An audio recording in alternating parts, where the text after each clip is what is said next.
भाई साहब,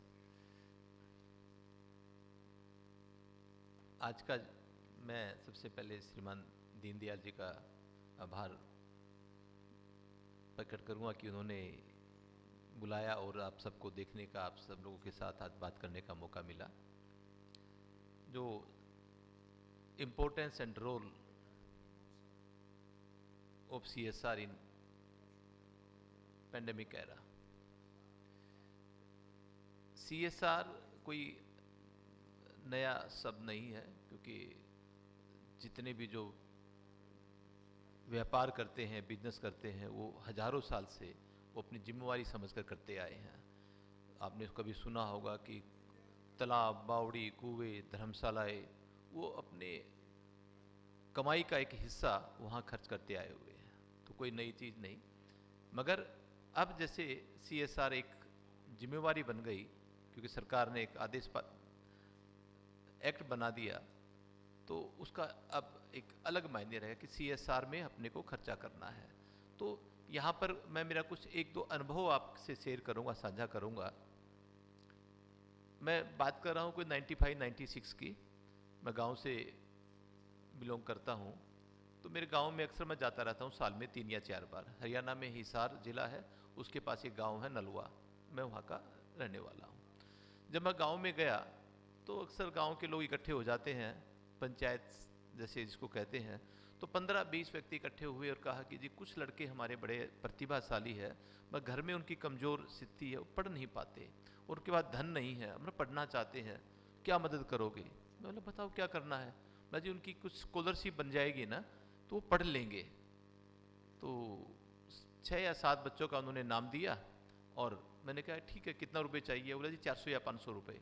वो 5-7 साल तक उन्होंने अपना पढ़ा, किसी ने ग्रेजुएशन की, किसी ने 12th पास की होगी, और उसके बाद उनको उस 7-8 बच्चों में से शायद 3 बच्चों को सरकारी नौकरी भी मिल गई। एक को पटवारी की मिली, एक को कहीं पुलिस में कांस्टेबल की मिली, और एक को कहीं मिल गई। नमस्ते जी। तो फिर मेरा 4-5 साल के बाद, 3 साल के बाद फिर वहाँ जाना हुआ, तो लोगों ने कहा, जिन लोगों ने कहा था कि आप इनकी मदद करो, उन्होंने कहा कि अग्रवाल जी आपने है ना वो मदद करके बहुत गलत काम किया। मैं बोला कि मदद करके गलत काम क्या किया? भाई आप लोगों ने कहा था। बोला नहीं नहीं, जिन लोगों की मदद की है ना, एक तो वो पटवारी बन गया फला फला का लड़का, मतलब गांव वालों को भी नहीं छोड़ता, हमारे से भी 50-100 रुपये लेता है। सिपाही वाला तो किसी को नहीं छोड़ता। तो यानी कि CSR करके, और जो आपका भाव था कि उन गरीब लोगों को उठाए, आम धारा में लाए, और अल्टीमेटली लाभ क्या हुआ? कुछ नहीं हुआ, नुकसान हुआ। तो हमको ये सोचना है, क्या मेरे CSR के खर्चे करने से वो व्यक्ति तो एक कमजोर से अपर क्लास, अपर तले में चला गया, क्या उसका व्यक्ति निर्माण तो हुआ है या नहीं हुआ? क्या ऐसा CSR करना चाहिए? मैं आपसे पूछता हूं, क्या इस तरह का खर्चा करके एक गरीब से आपने उसको उठाकर आम धारा में तो ला दिया, क्या उसका व्यक्ति निर्माण हुआ है? वो नहीं हुआ।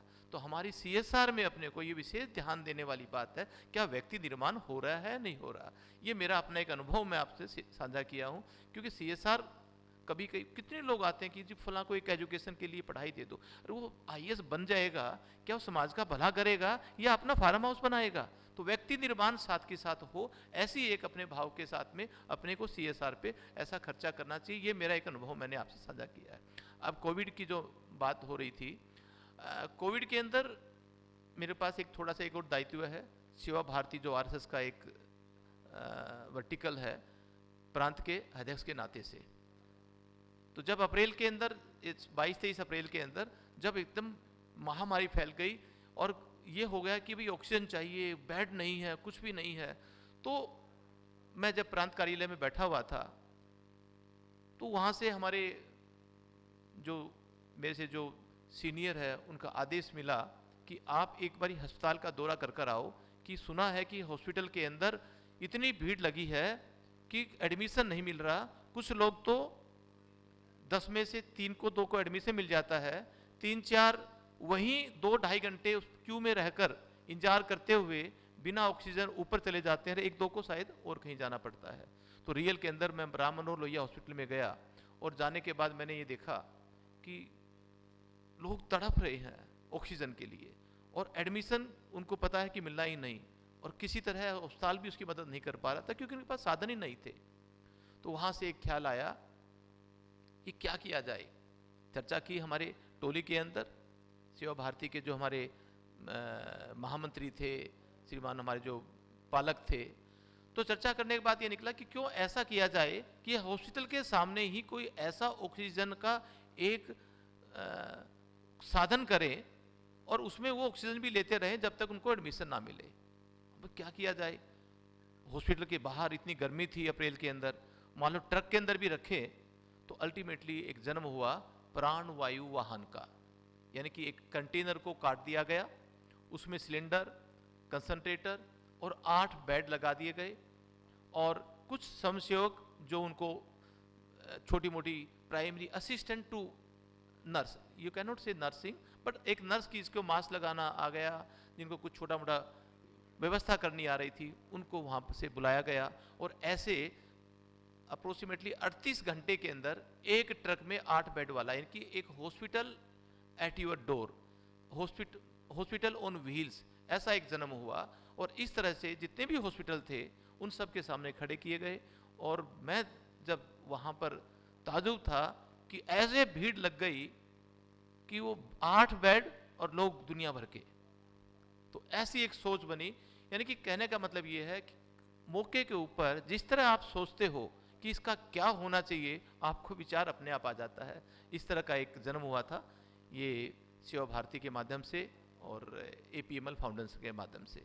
अब सर ने कहा था कि एक नया आयाम अग्रवाल पैकर मोर ने तैयार किया। मैं ज़रूर बताऊंगा आपको कि आपने धन का दान, अन्न का दान, कपड़ों का दान, जल का दान, फल का दान, इस तरह का सुना होगा, मगर एक निंद्रा का दान शायद पहली बार सुना होगा। नींद का दान, जो नींद लेते हैं उसका दान।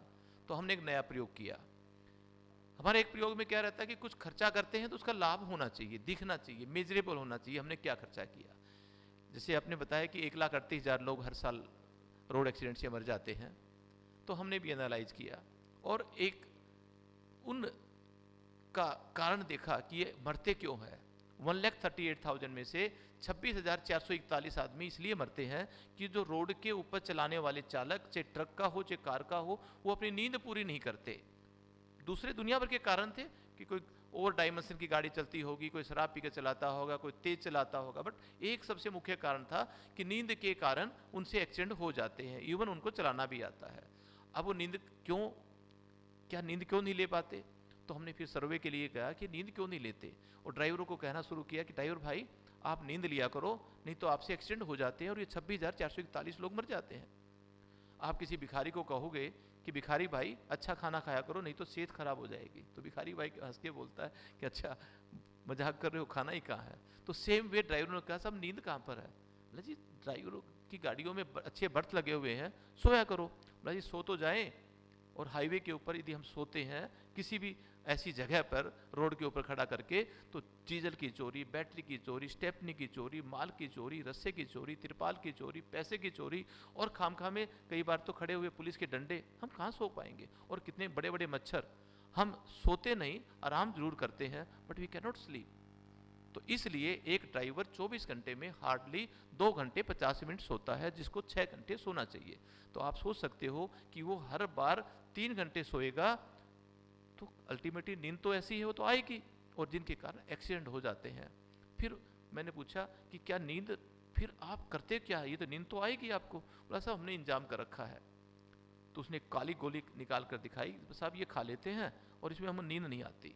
फिर वो क्या है, चरसी बन जाते हैं। वो बनना नहीं चाहते, मगर नींद को मारने के लिए वो चरसी बन गए। और आम आदमी जो हम 77 ईयर्स के अंदर अपनी औसत आयु है जो जीने की, और एक ट्रक ड्राइवर की औसत आयु 65 ईयर्स की है, वो 10-11 साल पहले हमारे से पहले जाता है।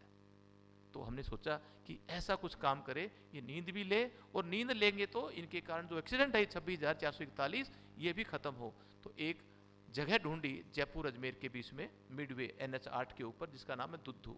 तो एक निंद्रा दान केंद्र बनाया, एक 50 एकड़ का टुकड़ा लेकर 12 एकड़ के अंदर 500 चारपाई, 500 पंखे, 500 कंबल, लेटरिन बाथरूम एयरपोर्ट जैसे, और नाई की सेवाएं, ड्राइवर के पाँव की मसाज की सेवाएं, और एक कप चाय और एक बिस्किट, और कोई भी यदि इसमें 4 घंटे सोएगा तो ये सारी फैसिलिटी उनके लिए कम्प्लीमेंट्री, फ्री, कोई चार्ज नहीं होगा। इस तरह से पर डे 400 डाइवर्स होते हैं, महीने में 12-13 हज़ार डाइवर्स होते हैं। आप सरप्राइज हो गए ये जानकर कि इस छोटे से काम से 26 जाने एवरी मंथ बचने लग गई। ये IIM अहमदाबाद की स्टडी है।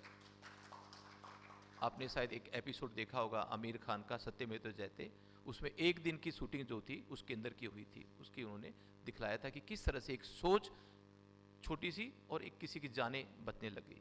यानी कि मेरा कहने का मतलब ये है कि कहते ना वो हमारे भाषा में चौनी नीचे गिरे तो खुड़का होना चाहिए, रुपया गिरे तो खुड़का होना चाहिए। तो कुछ पैसे जो लगे इस CSR में तो डायरेक्टली हर महीने एक मेजरेबल फायदा होने लग गया कि 26 जाने की। तो हमारा जो CSR है वो ऐसा हो कि जिसके खर्चे करने से अपने को उसी दिन या एक महीने के अंदर परिणाम में दिखने शुरू हो जाए। यानी कि हमने जी किसी को दे दिया, और एक कोई व्यक्ति मेरे से चर्चा कर रहा था कि जी वो मेरे को CSR में देना है। किसी ने कहा कि उसको फला जगह एम्बुलेंस दे दो, उनको ज़रूरत है एम्बुलेंस की।